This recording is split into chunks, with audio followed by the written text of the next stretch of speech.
Hey guys, so in this lecture we're going to be covering switch statements. We've already seen conditional statements with if, else and else if in the previous lecture. Let's quickly dig deep into the switch statements. So we use switch statement to select one of the many block of codes to be executed, which means you can perform different type of actions based on different conditions. So how does a switch block looks like? Switch, you have an expression that you will check the condition for, that will evaluate something. You have open close bracket, and then you have a case statement where case n, which means if the switch expression is evaluated once, which means the first time it will be evaluated. The next time what it will do is it will go and check which block of code or which case does it match. So in this scenario, it will be case of 1, 2, 3, 4 or whatever case you define, and then execute this particular case and then break. But if this case is not applicable, go and execute the next case, and so on and so forth. So that's the syntax for a switch statement. Let's quickly see that in an example. So let's create a switch and the expression, let's say new date dot get day.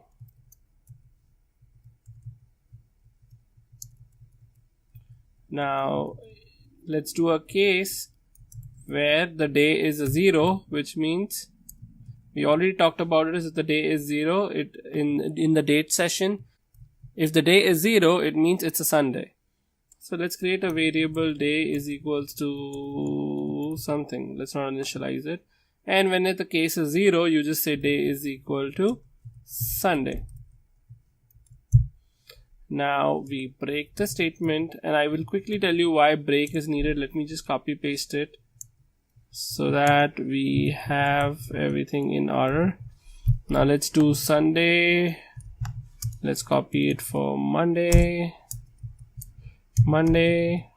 Tuesday, Wednesday, Thursday,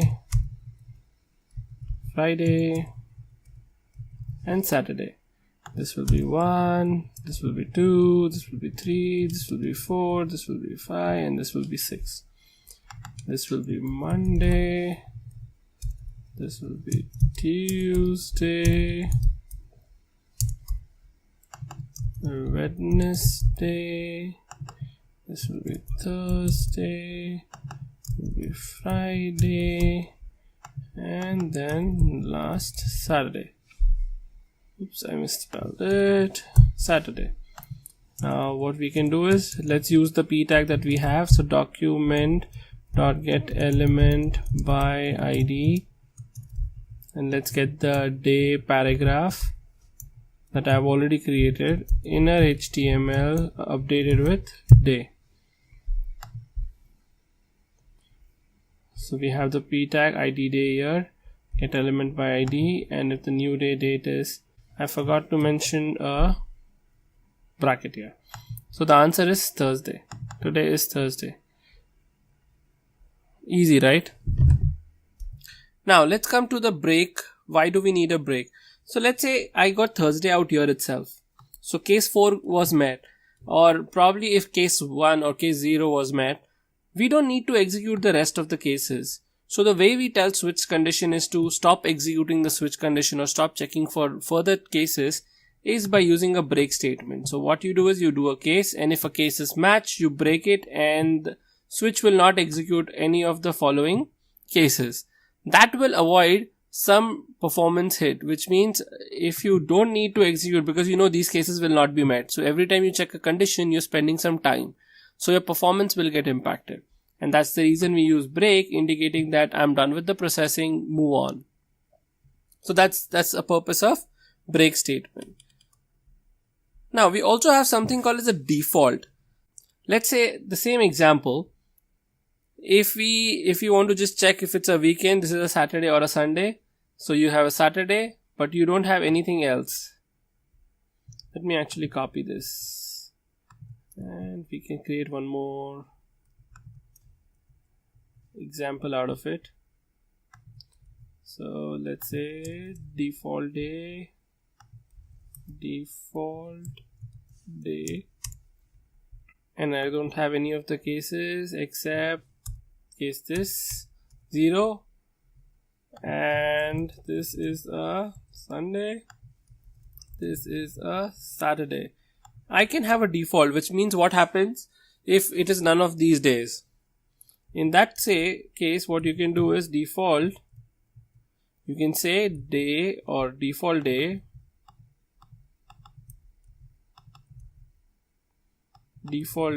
is equals to looking forward for the weekend. And I don't need to give a break because that's the last statement that will get executed. I can just update this out here and update the day with the default day and add a new p tag so that it's available. Yeah, I love copy pasting, it's easier that way. Okay, looking forward for the weekend because today is Thursday, and that's how you can make use of default, saying you check for certain conditions, and if none of the conditions meet, what you do by default. So it's not necessary to have a default condition, you may or you may not. You need to not have a break statement because this usually is the last statement, but if you have default anyways above it, let's say for example, let me create one more example out here.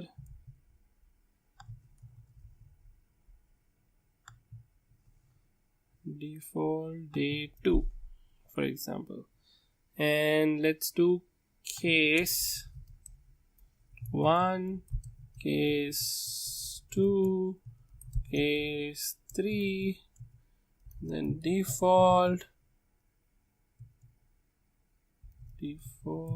day 2 is equals to looking forward for the weekend, and then break it. That was the case 1, 2 and 3. Now you can also combine 4 and 5. Let's say so 4 and 5, and then you can have something like default day 2 is equals to soon it is weekend. And then you have condition for 0, we don't need this default here, case of 0 and case of 6.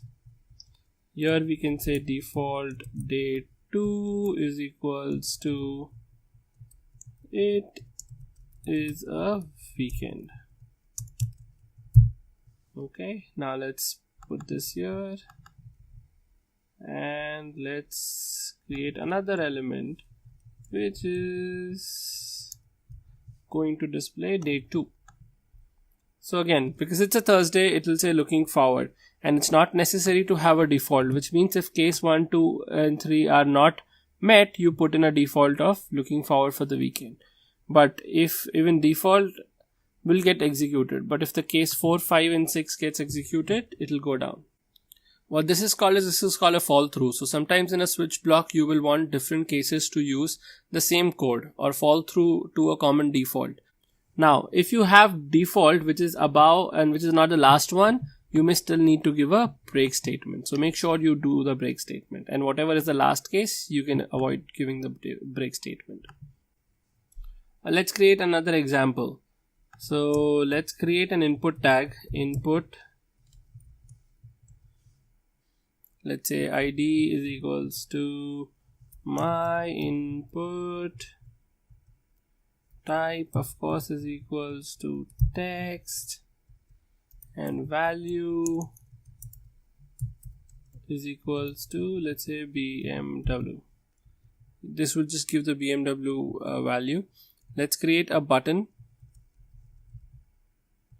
On click is equals to check car. That's a method that we will just create. So give it a minute. Let me finish this, and we will go and create our method. Check car. Okay. Now let's put in a p tag so that it can hold the value of car, and close the p tag. For now that car will be empty. Now let's write the function for check car, and it's a function.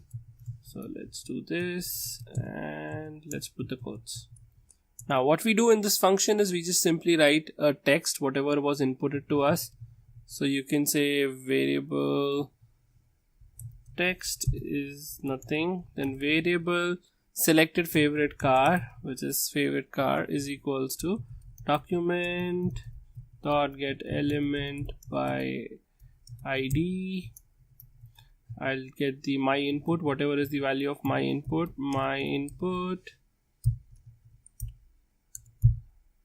dot value.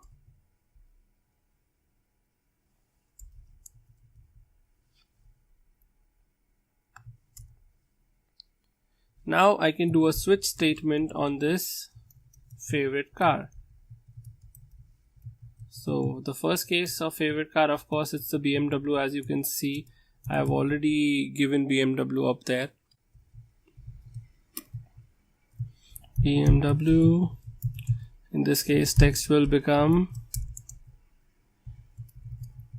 German car, and I will break case. Let's say it's a Ford.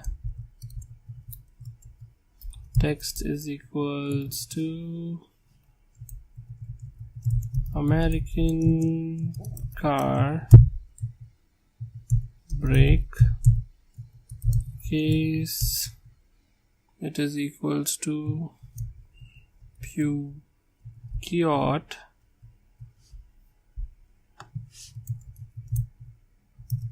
In this case, text is equals to French car, break, and then I will give in a default text is equals to, let's say, unknown car. Let's go and run this. Well, I forgot to type in input correctly here, so input, let's run it again, let's do a check, and it's a German car. If I do anything here, it will give me unknown car. If I do a BMW, it should give me German car. If I do a Ford, it should give me an American car, and so on and so forth. So that's how you can create a switch block and execute the conditions that you require. I'll see you in the next class.